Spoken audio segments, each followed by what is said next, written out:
So Nelson asked, what is a good way to approach the Parita? Much of what I have read speaks in terms of them bringing good luck, etc. Respectfully, this seems to be superstitious to me. Does their benefit lie only in the inspiration they can give one to live better? No, I think they have power intrinsic in them. Words have power. Apparently that's possible with enough power to, well, for example, the Buddha made a vow, the Bodhisattva made a vow for his bowl to float upstream, and apparently it did. I don't know. I mean, I'm willing to be open to the fact that there's inherent power in words. Even physically, you could say the vibrations of the words have some power, but I think mentally there's a lot more power.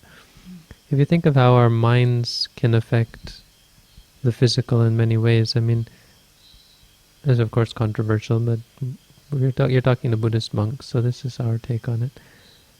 The mind is incredibly powerful, and the mind can make the body sick, and the mind can heal the body. The mind can... I've even been experienced some forms of black magic when I was in Thailand. That crazy lady, Wat Tambotong crazy lady, she was really angry at me one day, and she had told me several times how it was really interesting how when people did bad things to her, suddenly horrible things happened to them. Like someone, I can only assume what she's not telling me is that she's going around using the power of her mind against these people. And it was interesting because one time she got really angry at me, and suddenly I had this incredible pain in my neck that I couldn't even straighten my neck. I've never had that before, or I had it since. And for the whole day, for an entire day, I could barely straighten my head. We were in the car, and every bump was incredible. I could barely move my head. And another example which kind of corroborated this was there was a monk who was pretty, he had a gun and so on. He was an interesting monk, to be sure. And he had, one of his arms was fairly paralyzed. And when one day he got incredibly angry at me, or upset, or there was a conflict between us. It wasn't just that he was angry; we were in conflict.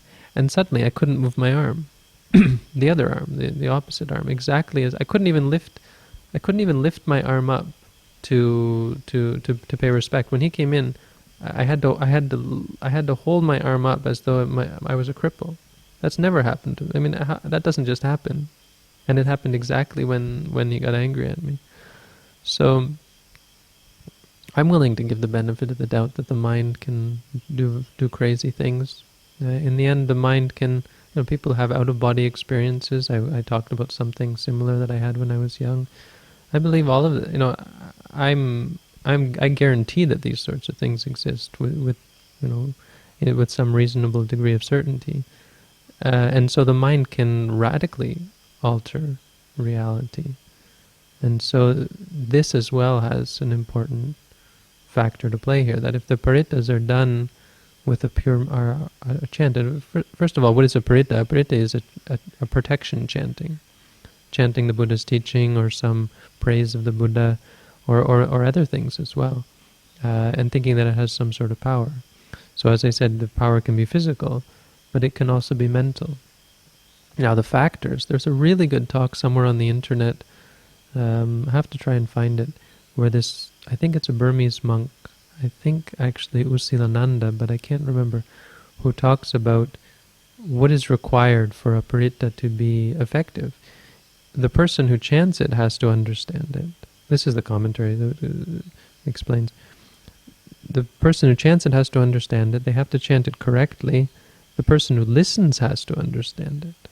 And I think there's many factors that contribute. I wouldn't say that it's necessary for all of them to be in place for it to have any power, but the point is that there are many factors that can cause it to have power. Obviously, if you turn on a tape recording, this is what they do here in Sri Lanka. There was a man here who was really, really critical of this. He said, "Listen to these people. They just turn on this chanting and expect that their they don't even listen to it. They turn on their chanting and then they go about their business. And he said, everywhere you hear these people with this chanting on, but they don't actually listen to it, and they don't actually, they're not actually being mindful when they do it.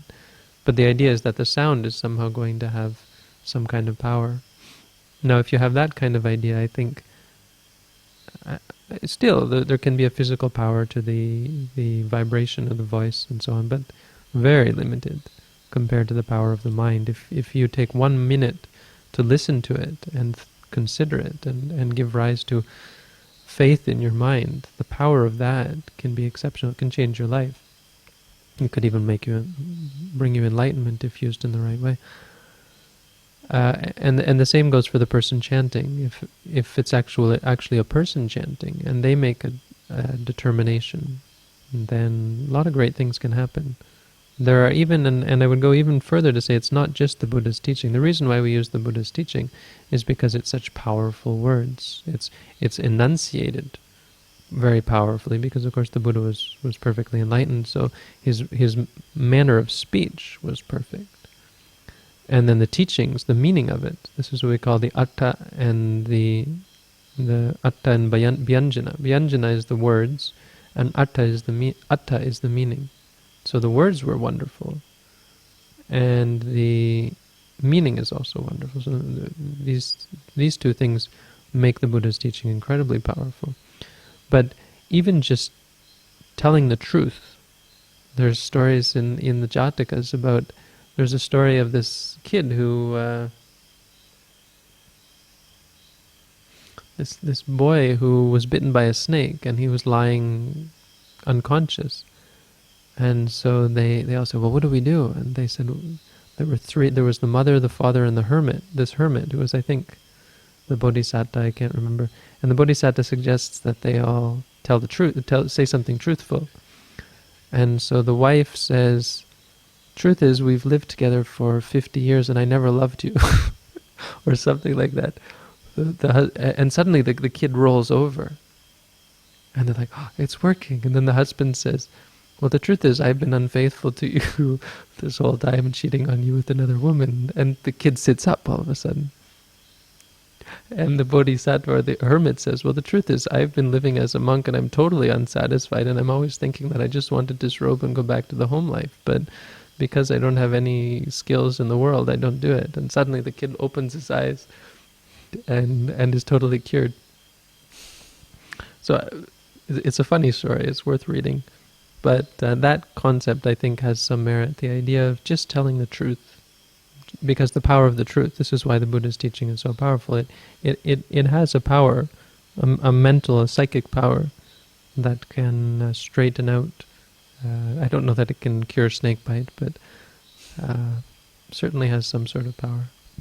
I remember that we went a couple of months ago to a hospital where the father of one of Bante's friends was sick quite severely, and he was sleeping and under medication and kind of not very conscious at that time. And the daughter, the friend, invited us to do a chanting there, to do some paritas. And we went there, and before that, I really thought, kind of like Nelson, so this sounds very superstitious, it's kind of nice, and I kind of believe that there is something in, but I had no proof of any real benefit of a parita. I never saw it working. I never saw what it can do. And when we were sitting next to the man who was in pain and agony there in his bed, and he was on life support machines, and there was a heart rate meter, and his heart rate was very high. I don't understand about it, but I read something about 32 in the beginning. And then we started chanting the first parita, and within the first paritta, the heart rate started to slow down, and the man really stopped winding in his bed, and the breath slowed down. And I saw then, maybe in the second paritta, I saw that it that the number on the heart rate counter went down to 18, whatever that means. I saw the number 18, and he was really tranquil at that time. And then in the end, when we were about to leave, when we stopped, it went up a little bit to 20. The last number I saw when we left was 22. So for me, that was really a proof that the words, the chanting, does work. And I think that it comes from the intentions more than from understanding the words. Probably from the intentions. I mean, I could say something that sounds weird or even evil to some people, but if I say it with a loving heart, if you, for example, maybe a stupid example, but if you say say to a dog something, a bad name, for example. You tell the dog bad names, but do it with a heart full of love for this dog. It's not important what the words are for this dog.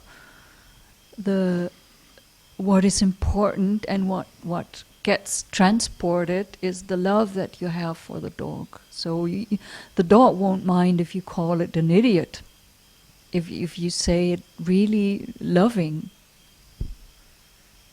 Yes, but one but there is the truth, the meaning, because you will know.